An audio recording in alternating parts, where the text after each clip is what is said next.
Olá pessoal, bem-vindo a mais um podcast da Press e prosseguimos aí com nossa jornada pela literatura, pelos antros da literatura decadente. Embora a exceção do Huysmans, enfim, os outros autores não são tão associados assim, embora sejam, essa também não é, né? Então a gente vai falar hoje um pouco da Condessa Sangrenta, esse livro de Valentine Penrose, né? Não sei como se fala o nome dela, é o sobrenome em inglês, de fato, que ela foi casada com um autor e é artista plástico inglês. E vamos falar um pouco dessa edição. A minha edição aqui é a edição da Vanderkamer. A Vanderkamer é uma editora espanhola excelente, assim. É como La Felgueira tem digamos assim, uma relação espiritual com a Rafus Press, né? Indireta. Nem sabem que nós existimos, mas nós sabemos que eles existem e os livros deles são belíssimos, têm uma proposta única e é um catálogo sensacional, né? Tanto La Felgueira quanto o Vanderkamer, né? Recomendo.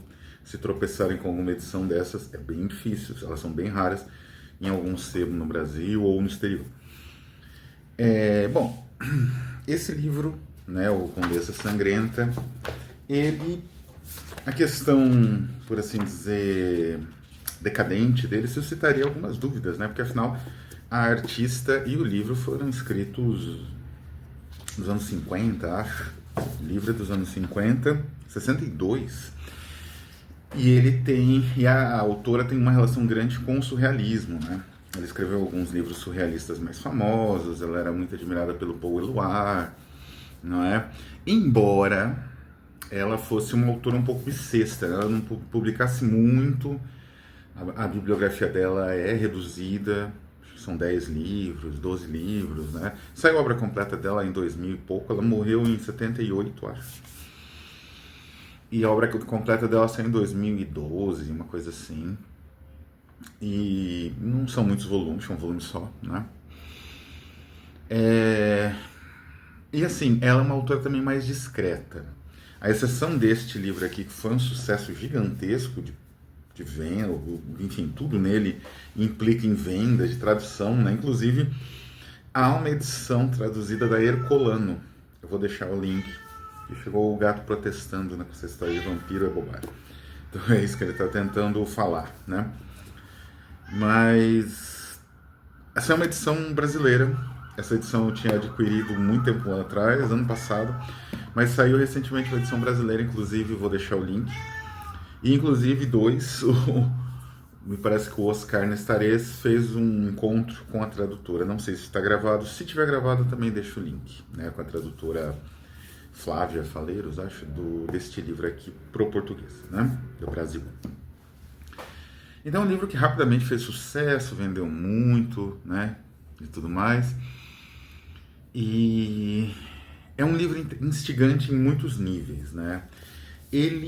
A autora, as outras obras da Valentine Penrose, tem uma certa tendência ao surrealismo, digamos assim, ortodoxo, né? São muitos trabalhos com fluxo de consciência, né? Com escrita automática, dentro ali dos parâmetros estabelecidos pelo surrealismo que ela seguia, né? Este livro aqui, não. Ele tem um tanto de ensaio histórico, né?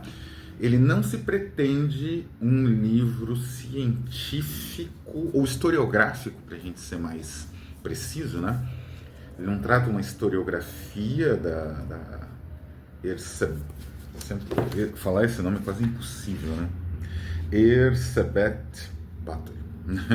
Erzsébet. Então ela não tenta fazer um perfil histórico, biográfico, com trocentas fontes e tudo muito sistematizado, não é? Como esses biógrafos ingleses, ou um biógrafo do Hitler chamado Joachim Fest, fez um livro gigantesco, uma biografia muito comum em sebos, provavelmente alguém que não conseguiu ler até o fim, né? Então não é um ensaio. Ela, digamos assim, especula muita coisa, não fabrica nada, ela especula e tira algumas conclusões a partir de algumas evidências, né? Conclusões narrativas. Isso é interessante. Não são conclusões também historiográficas, ela não afirma nada, ela não postula nada. Eu digo isso porque o caso Erzsébet Báthory, ele gera bastante polêmica, não é? Recentemente surgiu uma tendência historiográfica, recentemente, digamos aí, de 2005, o século XXI, né? Surgiu uma tendência historiográfica de tentar, acho que até antes, final do século XX e no século XXI, recente, né? Tentar, digamos assim, minimizar, negar, achar uma outra explicação para os crimes, ou dizer que tudo ficção, né? No caso dos crimes da Erzsébet Báthory, né? Isso gerou, inclusive, filmes. Existem filmes baseados nesse ponto de vista histórico. É um ponto de vista histórico, é uma espécie de revisionismo. Eu já fico sempre com o pé atrás. O único revisionismo que eu aprecio é o do western, mas é um revisionismo narrativo. Mas é um revisionismo histórico e que diz que foi tudo armado, né? É pouquíssimo convincente esse revisionismo, mas existe. E inspirou filmes, inspirou vídeos no YouTube, montes. Vocês podem encontrar, se vocês procuram Erzsébet Báthory, né? Erzsébet, acho. Se você procurar lá Erzsébet Báthory, o nome dela mesmo, se você procurar Báthory, vai cair um monte de clipe da banda e o disco da banda e tal. Então, se vocês procurar, aconselho a procurar Erzsébet Báthory. Aí vão aparecer alguns vídeos falando que ela não fez nada, que é tudo falso, que dizem dela, etc. Esse ponto de vista, ele tem uma razão de ser. Ele não é absurdo, não é? Porque o que acontece? A documentação do caso Erzsébet, que aparece aqui no final, na tradução brasileira também tem no final, são os documentos do processo, eles são um pouco minguados. É o processo. É o resumo do processo, né? Tem 5 páginas aqui. Não sei como é na tradução brasileira, se tem mais, mas é um pouco minguado. Se você compara, por exemplo, com Gilles de Rais, e ela, aliás, ela faz essa comparação, a Valentina. Gilles de Rais é quase um santo surrealista, né? Já dos decadentistas. Você compara com Gilles de Rais, ou até mesmo com os templários, durante as cruzadas, quando eles foram trucidados, né? Perderam tudo e tal. A documentação é gigantesca, mas tem uma diferença. Eu vou chegar, né? Vamos então começar, porque tem muita coisa para falar desse livro, falando aqui da edição. É belíssima, como eu disse, a Vanderkammer tem um acabamento. A capa é feita em uma máquina Minerva de tipografia móvel, então você sente os tipos. É sensacional essa capa, ela é feita como um incunábulo da época do Gutenberg, né? Com uma prensa milenária. Enfim. Então, fisicamente o livro é sensacional. Ele tem uma introdução breve da Alejandra Pizarnik. A gente vai já falar dessa poetisa argentina, poeta, se é o nome correto, que dialogou muito com a Penrose e construiu uma obra muito própria. E depois eles tiveram, digamos assim, um artista plástico que transformou essa obra muito própria, que é uma leitura da Pizarnik a partir da Penrose, em algo ainda mais sensacional, mas isso a gente vai falar em breve. Depois tem uma introdução de Maria Negroni, um prólogo. Não sei se ela é a tradutora, inclusive, eu acho que não. Não, a tradutora é Maria Teresa Galego Urrutia Isabel Reverte. Maria Negroni é uma filósofa, né? Faz uma introdução muito interessante, que ela fala sobre uma espécie de prática medieval que era emparedar ou, enfim, colocar, né, o cadáver de uma mulher nas fundações de um castelo. Era muito comum isso, não é? Isso é uma boa introdução para se ter uma ideia do quão pouco tinha valor um camponês, um servo da gleba na Idade Média, né? E aí a gente já vai entrar no porquê que este é um livro decadente. E ele está aqui na série de livros decadentes da Rafus Press, tem a ver com a nossa atual campanha, né? Apoie, conheça, link na descrição, que também já vou falar dela. E aí começa o livro, né? O livro em si, ele traça mais ou menos uma espécie de perfil dinâmico da Condessa Elizabeth Bathory. Tanto existe um aspecto até historiográfico e biográfico muito que revela uma dedicação ao objeto, né? Porque você tem os diferentes ramos da família Bathory, da família Nedesde, que é do marido, que era um cara importantíssimo, uma espécie de general, marechal e ao mesmo tempo um nobre antiquíssimo, né? Na Hungria. E ela vai falando um pouco, né, desse universo húngaro que era muito peculiar, né? Porque de um lado você tinha uma pressão muito grande dos turcos, que tentavam dominar a todo momento aquela região. De outro você tinha povos que eram praticamente transformados em escravos. Isso Cioran fala bastante com a relação dos húngaros, né, com a Transilvânia, Transniestra, enfim, em outros lugares, né, que os húngaros ocuparam. E também uma terceira fonte de pressão, né, além da opressão dos húngaros em relação aos territórios da República Tcheca, hoje, né, Praga, era tudo meio que Hungria, né? Então tinha uma opressão grande dos húngaros, né? E o terceiro elemento é a opressão dos Habsburgos, que estavam em ascensão e eram católicos, e se conflitava com, digamos assim, a religiosidade protestante da maioria dos húngaros, inclusive da própria Erzsébet, né? Então é um quadro político muito complexo, muito complexo. É um pouco diferente do quadro político que se tinha na época do Gilles de Retz, não é? Isso que ela vai revelar bem. Na época do Gilles de Retz existia mais ou menos uma disputa entre o poder secular e o poder religioso, mas era tudo mais ou menos definido, os campos, era mais ou menos claro. Era o Ocidente, né? Ali era um território literalmente de conflito, às vezes de conflito entre autoridades que, em teoria, estão no mesmo lado, não é? Por conta de, enfim, oportunismo, etc, né? Erzsébet, ela cresce nesse ambiente. A família dela, que é a família Bathory, era uma família de indivíduos, vários deles, né, tinham, não é bem uma predisposição, embora eu acho que a Valentine fale um pouco nesse sentido, mas eles eram indivíduos que frequentemente, digamos, a carreira, né, deles, está chamando a atenção, meu gato. Então, frequentemente esse pessoal entrava em conflitos, né? E ela cresceu nesse universo, os parentes tinham uma certa tendência à loucura, não sei se pelo poder que eles amealhavam, era uma família muito rica, muito poderosa, aliás, bem mais que o próprio Gilles de Retz, que era um nobre, né? Ela não, ela era aparentada dos reis, inclusive do rei no poder quando ela foi presa, né?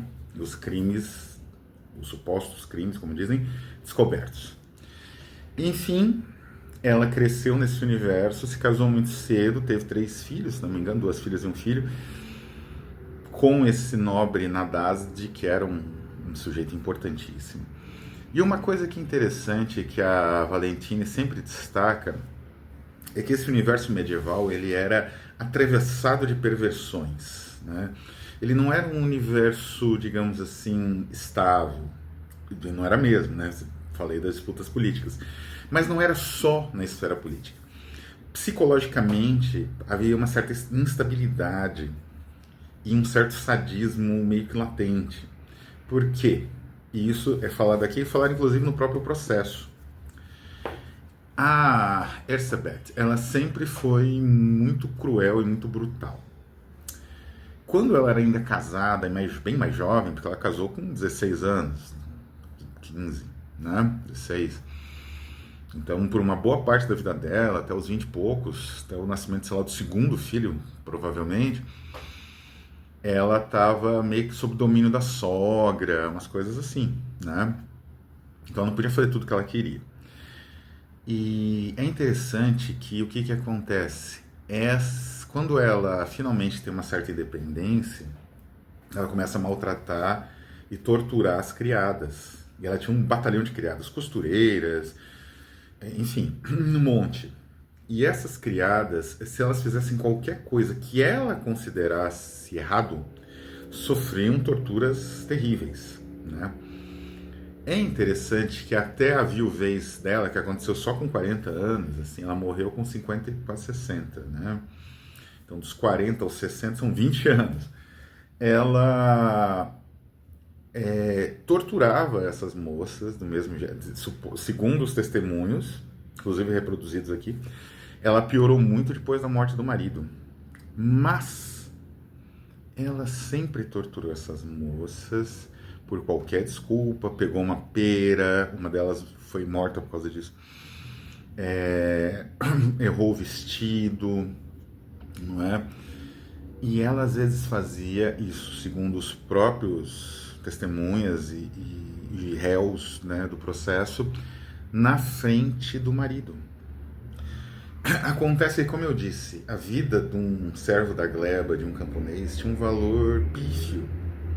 Então, se esse servo da gleba, se esse camponês morresse, tinha outros. Eles eram parte da terra. Não é? O nobre, ele não tinha por que se preocupar com o camponês. Não é?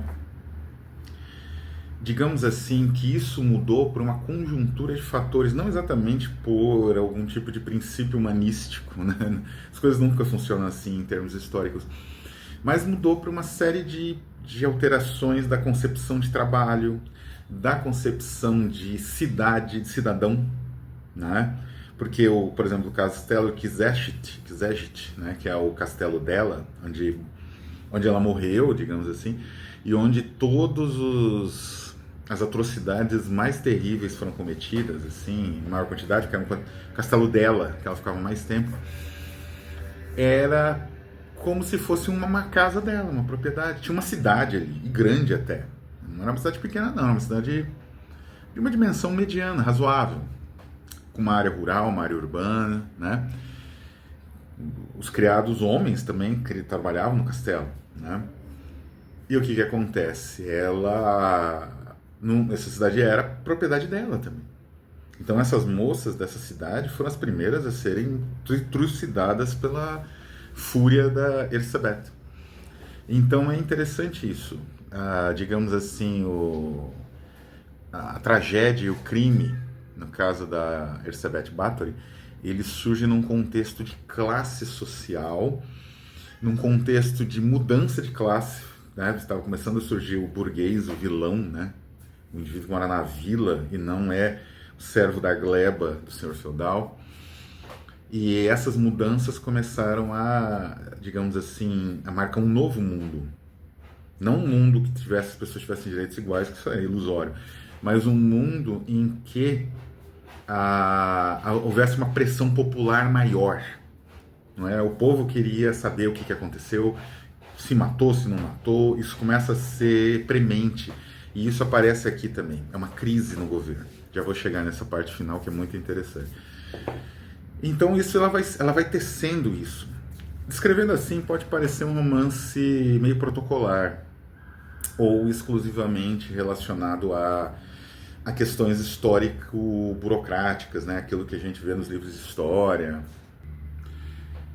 Então a população, né, dessas novas cidades que iam surgindo, elas queriam saber o que acontecia. Passou a existir um público, uma opinião pública, que não existia na Idade Média. Porque não contava. Na Idade Média o que contava era a vontade do senhor feudal.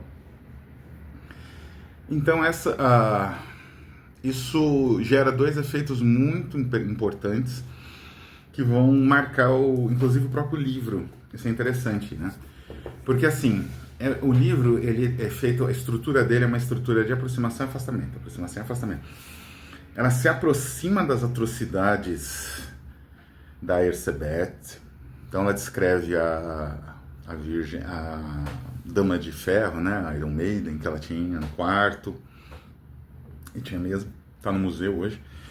Descreve as torturas, quando ela descobre, por exemplo, que ela poderia matar da maneira mais terrível possível, só com água, no inverno, né?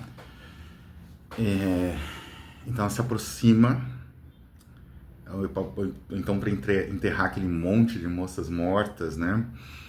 E tudo mais, ela se aproxima. Depois ela se afasta e ela vai falar um pouco das famílias, dessa questão um pouco da paranoia da própria Erzsébet, né? Ela tinha um medo tremendo de algumas figuras da corte húngara, alguns barões, inclusive o preceptor do filho dela, né?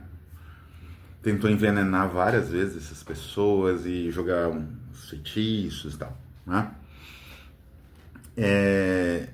Mas por que isso? Porque exatamente essa tensão que se estabelece. Por ser uma nobre de linhagem antiquíssima, a Erzsébet Báthory ela não poderia ser morta da mesma forma até que o próprio Gilles de Rais, que não era assim tão, né? E também tem uma grande diferença. O Gilles de Rais foi julgado pela igreja. A igreja tinha interesse em documentar todas as barbáries, as taras, tudo que ele fizesse de errado. A igreja adora isso, né? Mas a Erzsébet não. Ela foi julgada aliás, por um primo dela, que era mais ou menos o governador, o alcaide da região. E é claro que ele fez o possível para ela ser absolvida, né? Ele fez o possível, aliás, para não ter nem processo. Por isso que cai por terra a ideia da conspiração. Conspiração de quem contra quem? Não faz sentido, né? Que o pessoal usa aí para dizer que ela nunca cometeu nada disso e tal. E as documentações limitam. Essa tese histórica é brilhantemente defendida aqui. Indiretamente, como eu falei. Ela não afirma nada.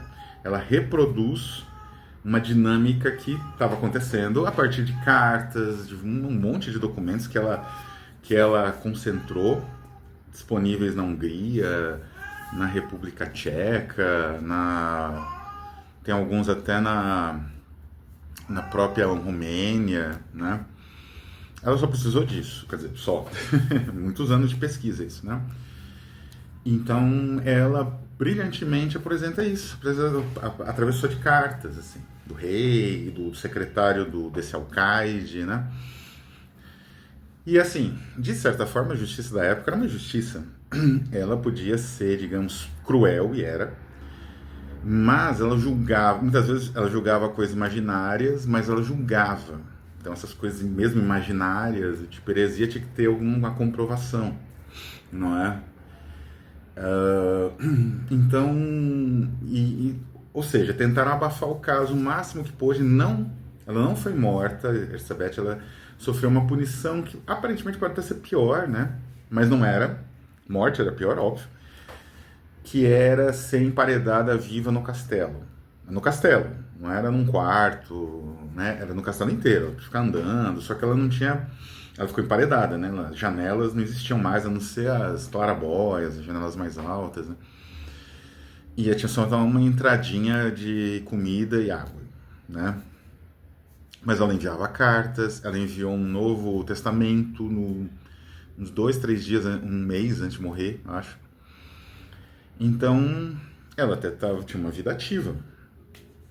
Ela só estava em prisão domiciliar radical. Uma prisão domiciliar que ninguém quer, né?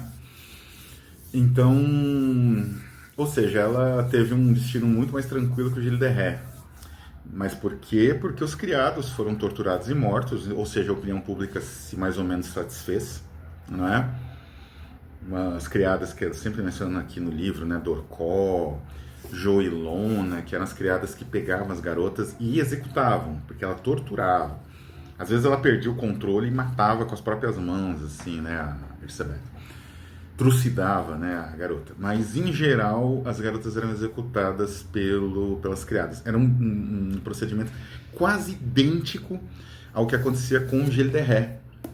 Temos um outro clássico de serial killers da Idade Média, né, que é o Alalejos, né, que em português ficou Acolá, né, uma coisa assim, que é do Huysmans, que é a vida do Gilles de Rais, né. E aqui também fala bastante da vida do Gilles de Rais, né?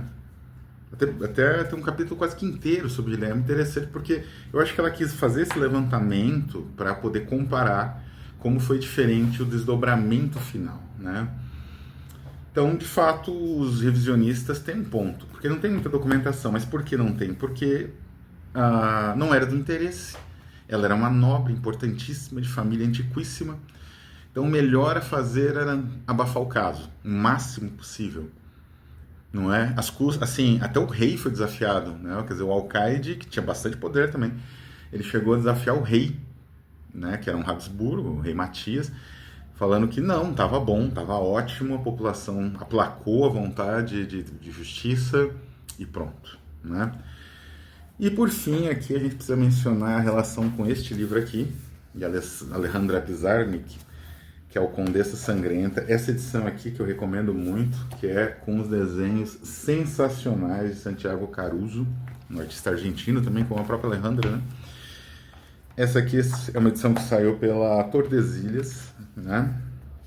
Traduzida, então. Não sei se tem ainda disponível, né? Os desenhos são tão sensacionais. Mas eu recomendo muito. O que a Pizarnik fez? Ela também já faleceu um pouquinho antes até da própria Valentine Penrose, 72. Ela fez uma espécie de diálogo, né? Como eu falei aqui, a Penrose optou por uma estrutura de aproxima e afasta, aproxima e afasta. A Alejandra, ela só aproxima. Então ela pegou as atrocidades e desenvolveu imaginariamente as atrocidades descritas aqui. O resultado é incrível, né? É um resultado sensacional. Aqui a gaiola, essa cena tem no livro, idêntica aqui, meio poética aqui. O livro é até bastante brutal, né? Então é um outro livro recomendadíssimo, né? Que é o da Alejandra, que é uma espécie de releitura que aprofunda a esse elemento tenebroso da Elizabeth, né? Que a Valentine sugere, desenvolve, mas de uma forma muito mais geral. Aqui a gente tem a forma próxima. E por fim, por que seria então um romance decadente, né? Porque exatamente o que a Valentine Penrose descreve, e ela tem bastante, digamos assim, detalhamento na descrição, né? Tem uma hora que ela vai descrever as roupas da Elizabeth, o que tem nas roupas, enfim, é uma coisa luxuosíssima, de veludo, com um monte de coisa, né? Desculpa.